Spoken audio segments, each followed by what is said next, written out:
It's the round 5 roundup here on the 100 Club. I'm Tom, joined by Rich, and I've got to warn you now, he's not happy with those London Spirit. See how unhappy he really gets on this show.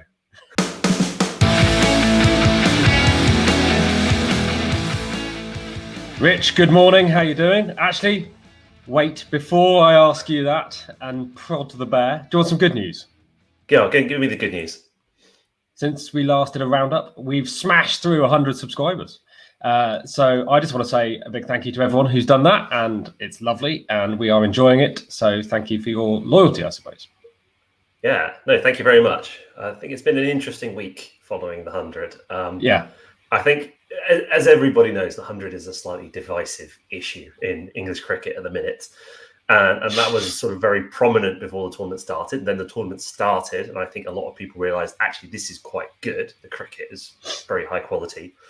And then we had the test match this week, and obviously England started pretty disastrously. And the whole thing seemed to come back to the surface again. So that was a bit disappointing. But this is a safe space, Tom, right? This is a 100 fans only. Yeah, I'm not ruling out having a chat about the test match at some point in this video. Yeah, we can do that. If you don't like the 100 and you're watching this, what are you doing with your life? Yeah, you should be on Twitter talking about the 100. Yeah. Go and find something you like. Anyway, for those who do like it, we got plenty to chat about.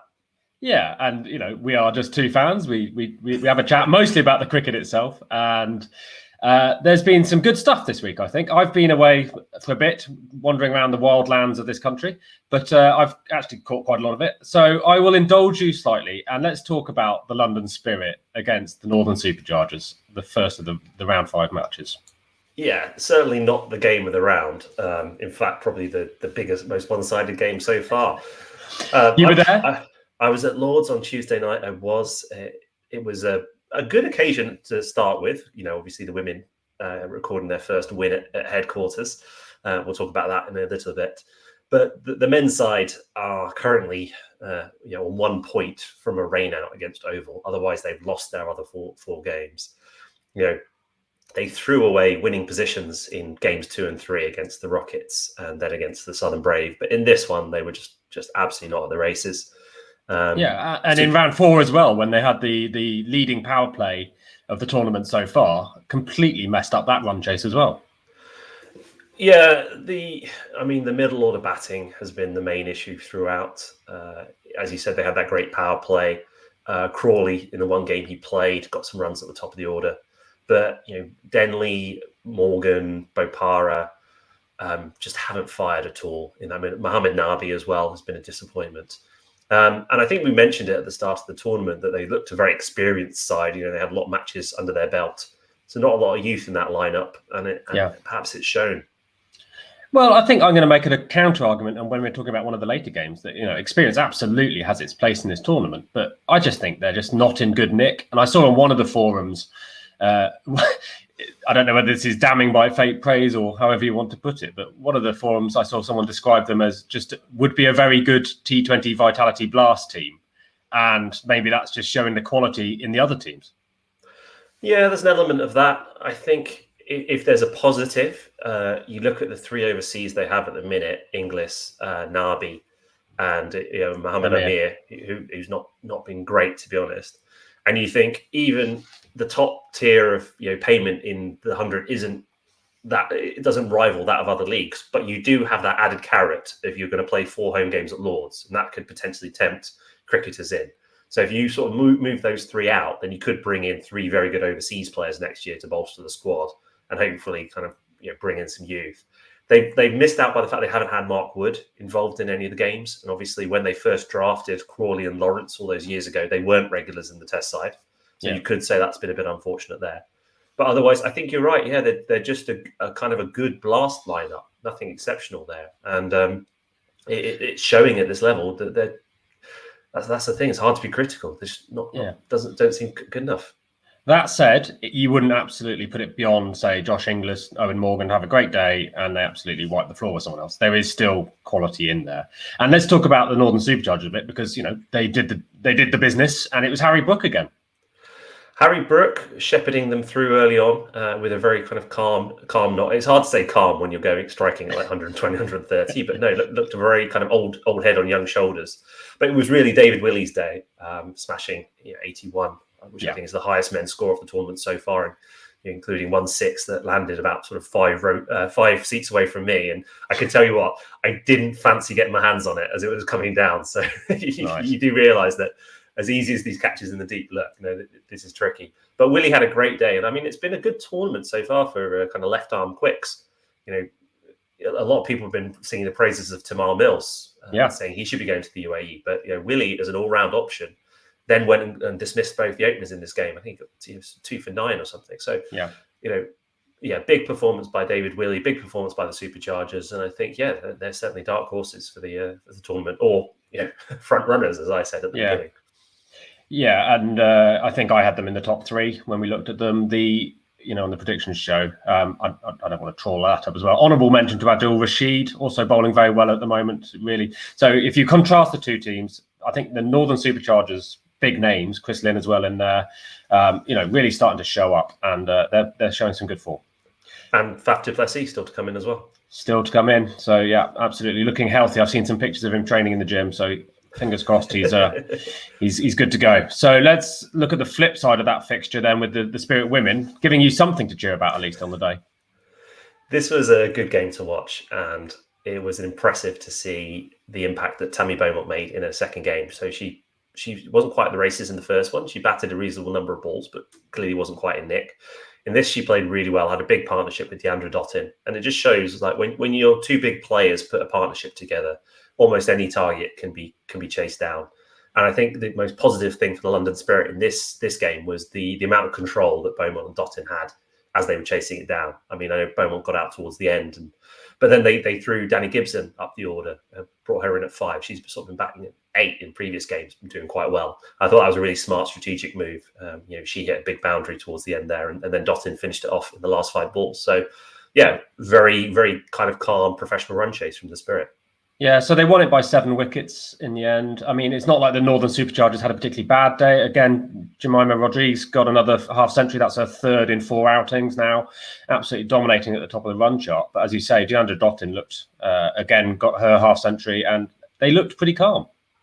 They did. I mean, just to go back to that Rodrigues innings, her hitting through the covers is quite extraordinary, because she's so bottom-handed. Normally, you associate bottom-handed players with being really strong through the leg side, but I think it's the hockey player in her. She just sort of clears the front leg away and just absolutely swings through in a sort of unusual way. It's not sort of conventional driving. It's kind of it'd be crude to call it a hack, but that's sort of what it looks like a little bit.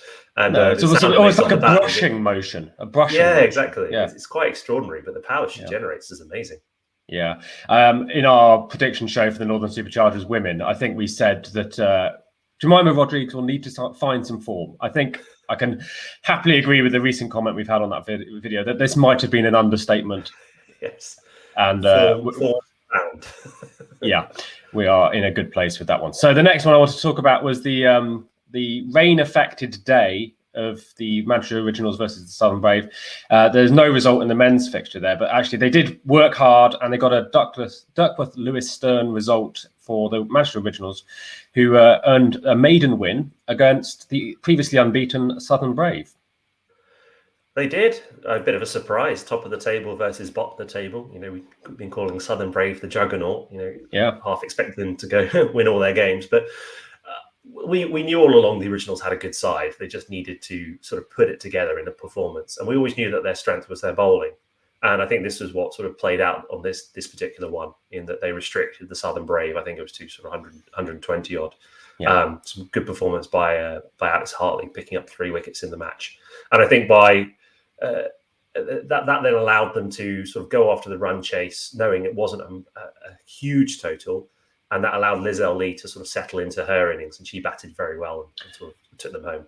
Yeah, it was a good knock from Lizelle Lee. And again, it wasn't perhaps the closest result, but again, a good quality game of cricket. Again, just reinforcing, I think, that point that we've made on several occasions, that the quality of those women's games has been night and day with some of the stuff you saw, say, 5-10 years ago in that. Yeah, I think it just shows a maturity in run chasing, sort of understanding where the target is, how to go about a run chase, not panicking when you play out a few dots, understanding where your boundary options are, and seeing the game home. So let's talk about actually a very good quality game as well, I thought, which was the Birmingham Phoenix Trent Rockets men. Birmingham Phoenix, sorry, not Trent Rockets, the Oval Invincibles, my apologies, who Birmingham Phoenix won by 6 wickets. And I thought that was a really good game of cricket again. And the Birmingham Phoenix chase was impressive. Extremely impressive. I think this is the highest scoring game of the tournament, right? In terms of the Oval posting 170. Particularly good knock from Colin Munro, I think, in that innings. 80, 81. Yeah, equaling the David Willey innings. Yeah. But then the Oval, but then the Phoenix, they've just got confidence throughout the side at the minute. I mean, Will Smeed going really well at the top of the order. He got them off to a great start. Moeen came in, did what Moeen does well. I mean, even Liam Livingstone didn't particularly get a big score, but it's just the kind of the momentum he gives in an innings, even when he gets a low score, because he just smears a massive 6, and he doesn't. He's always striking above 100. Yeah, I know maybe you have a bit of beef with Moeen, right, for not seeing him home, and it's born out of love, because my expectations for him are so high. But I think as a captain, he should have seen that innings home. He got to his 49, and he did what he's got some form for doing, which is essentially just gave his wicket away with a slightly loose shot. So I would have liked to have seen him take it home, but that's only because, as I say, I set my expectations high. But the person who did do it was Chris Benjamin, and the great story that is Chris Benjamin playing seconds, without a contract a couple of months ago, absolutely coming out and doing the business with a very clinical 30 odd just to see them over the line.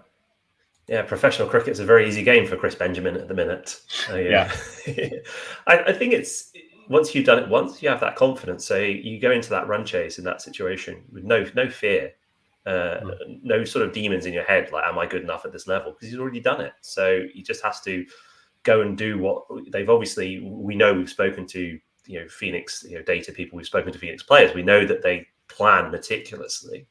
So he'll go into that situation knowing what he has to do. And it's then just up to him as a cricketer, is he good enough to do it? And up to now, he's been good enough to do it. Yeah. Let's talk about the next one from the women's game. The Oval Invincibles chasing down the Birmingham Phoenix with 3 balls to spare. And again, we've talked about run chases already on this programme. I thought that was a very well-timed, paced run chase. And I want to say, I think Van Niekerk, that was an experience showing performance, if that makes sense. Yeah, if at first you don't succeed, try again. And I think, the Oval had made a complete mess of their previous 2 run chases, both against modest targets. Yeah. Against the Superchargers, I think it was a modest target, but they were only sort of 3 or 4 down at the end. They just hadn't gone quick enough. And then against the Welsh Fire back down at a home game earlier in the week, they were only chasing 110 and only made 100 in that and managed to get themselves bowled out. So I think they took the learnings from those 2, and in this case, Van Niekerk started a little bit slowly, but I think she put her hand up and said, "Right, I'm going to bat through this innings. I'm going to be there at the end. People can bat around me, and we'll see it home." Yeah, and Alice Capsey alongside at the end as well. The 16-year-old, what an amazing experience she's going to be gaining from that, and it was all good. And the setup, I think, by the bowling of Tash Farron again, who is in red hot form in the tournament. Yeah, continues to impress. One of the leading wicket takers. It's always useful to have that sort of different option, to have the ball coming through a bit quicker. Much of the women's bowling attacks are pace off, either kind of medium pace, bowling cutters, skiddy bowling actions, spin. So if you do have that sort of variation of somebody a bit quicker, it's very useful. Yeah, and talking about nearly mucking up a run chase, we can talk about the Trent Rockets women yesterday against the Welsh Fire.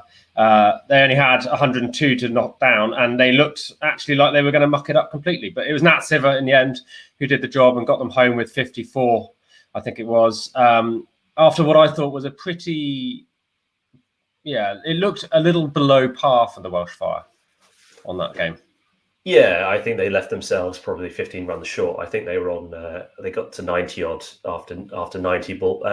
Sorry, I think they only got sort of 5 or 6 off their last 10 balls. if they'd got 15, maybe they could have been more exciting. I think one interesting thing on this one is that the table is so close that it could come down to net run rate. So just by forcing the Rockets to take 90, 95, 96 balls over the chase was in a way a bit of a win for the Welsh Fire, because it just did no damage to their net run rate at all. I think that Sciver actually got herself out with 6 or 7 still required, leaving some of her teammates to finish it off. But in the end, pretty comfortable win, but they made a bit of a mess of it at the end. Yeah, some good fielding in that game as well. We saw Catherine Bryce, who we've interviewed, clearly getting a great run out, side on from the covers. So that was good stuff as well. The last game we'll chat about here is the Trent Rockets Welsh Fire men, just wrapped up last night. And Wahab Riaz, welcome to the party with some amazing death bowling. Indeed, it's an interesting question, this one, right? Because we've talked about Marshall de Lange, who came as a replacement for Wahab Riaz and had a great start to the tournament with 8 wickets. So one of the questions we had was, should they just keep Marshall de Lange rather than Wahab Riaz? And in the end, they went with Wahab Riaz, and he played really well. 4 wickets, set up the win. It was a sort of not the easiest run chase, but Sam Patel played incredibly well to take his side home. Yeah, Summit pictured there, struck at over 200, looked every inch the wily and experienced campaigner that he is in this short format stuff. So an enjoyable game as well, that one. And the good news today for the Welsh Fire, I think, is that actually the Welsh government has announced that they're lifting their COVID regulations again, so hopefully we'll actually get some fuller crowds within Sapphire Gardens for the last few games there. Yeah, let's hope so, because I think they had a maximum of 5,000 there last night. 3, I think. It was just 3,000, and they have been selling out all their games. So yeah, it'd be nice to see a full Sapphire Gardens for the Welsh Fire. I thought there was a feel when the Trent Rockets were chasing down that total last night that it felt a bit like the Northern Superchargers chase. I mean, for a while, Hales was there and he was sort of going at a runner ball, and you thought, is this going to be similar to that game? But actually, Sam Patel took the chase by the scruff of the neck. And a shout out to our friend Stephen Mullaney, our first interviewee on the show, who picked up his first wicket in the tournament and got his old mate Ben Duckett out. So I'm sure he'd be happy with that one. He will. And it's not true what they say about us, Rich. We're not always causing poor form in players. They're doing all right, our interviewees. Yeah, the curse of the 100 club. No, we've had a few good ones. Adam Milne's having a great tournament. Katie Mack's going well. Yeah, it's fine. Don't be afraid to come on. Yeah, if that's your superstition, it's very niche. Let's have a look at the tables, starting with the women. So I wouldn't say the wheels have come off the Southern Brave juggernaut, but they have registered their first loss, but they're still sitting pretty at the top on 8 points, followed up by the Northern Superchargers over Invincibles. And the Trent Rockets, with that win against the Welsh Fire, have put a little breathing space between them and the bottom half. It's tight though, isn't it? Yeah, I think realistically, it's going to be London Spirit up. I think the Phoenix and the Originals are probably out of it now. I think the Southern Brave, I think that was a blip. I think they will win the title. But then I think the Southern Brave and the Superchargers are still to play, aren't they? So that could be a big one. They're playing today. They are playing, indeed, exactly. So that's going to be a really big one. I think if the Southern Brave win that, that's then more or less shoot into the top spot, and then it's a fight for the rest of the teams to get into that eliminator. Yeah. So at this point in the tournament, with the Test match on as well, they've stopped doing the 4 games on the Saturday and Sunday. They've got the double header today. Southern Brave hosting the Northern Supercharger with the women, I think, at 15:30 BST. Yeah, I would say now, having had a look at the forecast for today, it's pretty atrocious on the south coast. So I think the most likely outcome is a no result. No. I looked not half an hour ago, and I don't know which weather service you're using, and this isn't the main point of the podcast, but it looked at worst like maybe some showers around the 1700 mark, but the evening looked pretty good as well. Oh, that would be good. Hopefully we get a full game in there, because like I say, top of the table clash. I think everybody wants to see that. Yeah. So let's have a look at the men as well. Trent Rockets looking pretty impressive at the top, yeah? They are.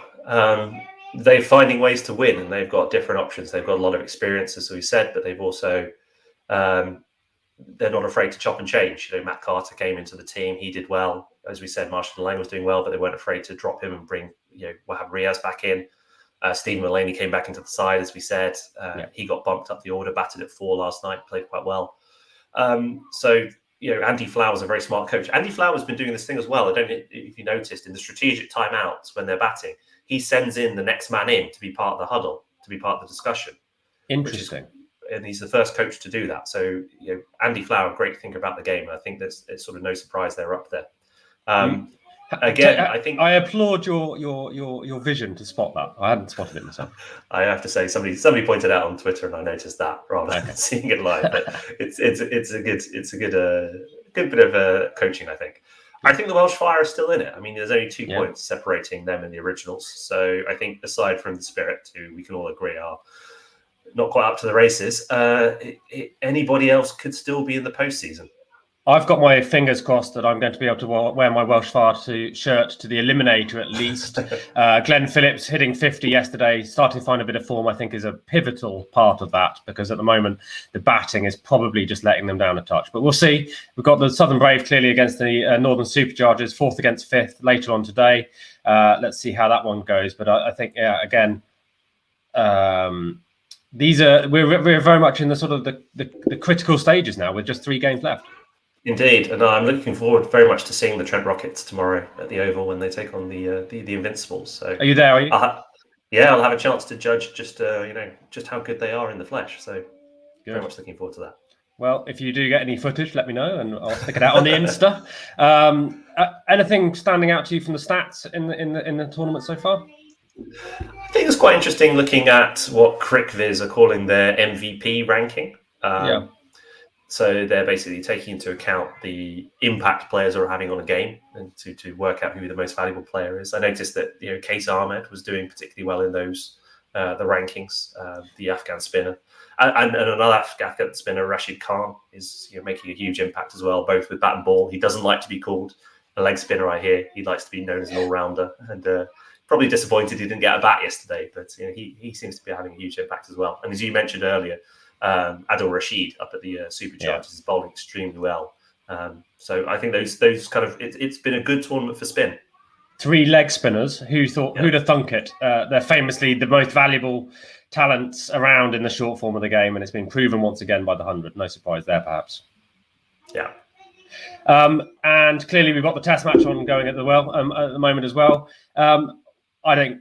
I would just like to put it on record that I don't like to judge a team until I've seen both sides bat. And there's a lot of cricket left in that match, isn't there?